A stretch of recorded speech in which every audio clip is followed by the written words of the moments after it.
ఓసారి వేట కుక్కలు కుందేలును చంపుదామని తరుముతున్నాయట. ఈ వేట కుక్కలకు దొరకకుండా కుందేలు వేగంగా పరిగెత్తుతుంది. వాస్తవంగా చెప్పాలంటే కుందేలు కంటే వేట కుక్కలు వేగంగా పరిగెత్తుతాయి. ఒక పావు గంట సేపు పరిగెత్తి ఈ వేట కుక్కలకు కుందేలు దొరకలా. ఈ 3 వేట కుక్కలు వెనక్కి తిరిగి వస్తే ఆ వేట కుక్కలకు నాయకుడు అన్నాడట, ఏమే వేట కుక్కలారా, ఎందుకు మీరు పట్టుకోలేకపోయారు?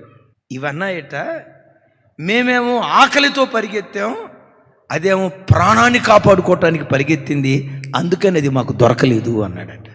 బిడ్డలారా, వ్యాపారంలో నువ్వు గెలవాలనుకుంటున్నావా? ప్రాణమొడ్డి పోరాడు. చదువులో గెలవాలనుకుంటున్నావా? ప్రాణమొడ్డి పోరాడు. సేవలో గెలవాలనుకుంటున్నావా?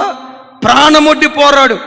ఎవడు పట్టుదల కలిగి కసితో దేవుని సన్నిధిలో పరిగెత్తుతాడో వాడు ఏ తరములో ఉన్నా విజేతగా నిలవబడటానికి దేవుడు కృప చూపిస్తాడు.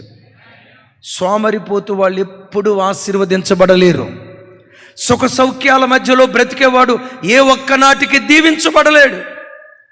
జీవితంలో నువ్వు ఎక్కువ ఆత్మీయతను సంపాదించాలన్నా, వ్యాపారంలో, ఉద్యోగంలో, ఏ రంగంలోనైనా నువ్వు తలమానికగా ఉండాలన్నా పట్టుదలతో పరిగెత్తు.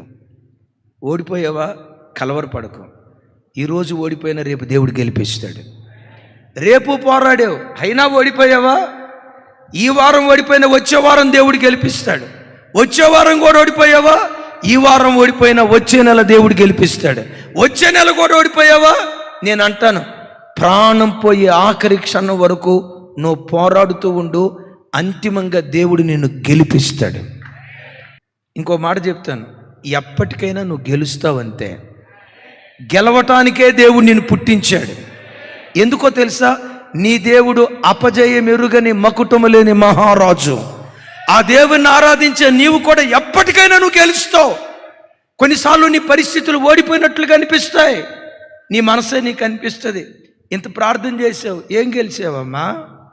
దేవుడు అని పరిగెత్తావు, ఏం గెలిచావయ్యా? నీ చుట్టూతో ఉన్నవాళ్ళు కూడా మీరు దేవుడు నమ్ముకోక మునిపే మీ బతుకులు బాగున్నాయి అని లేనిపోయిన మాటలు అంటారు. నేనంట, దేవుని నమ్ముకున్న బిడ్డ ఎప్పటికీ ఎన్నటికీ సుఖక్షేమాలతో బ్రతుకుతాడు.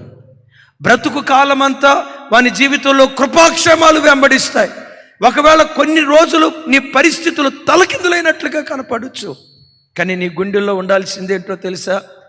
ఈరోజు గాఢాంధకారం నన్ను ఆవరించిందేమో, ఒకరోజు వస్తుంది ఈ గాఢాంధకారపు చీకటినే మధ్యాహ్న కాల తేజస్సులాగా నా దేవుడు మారుస్తాడు.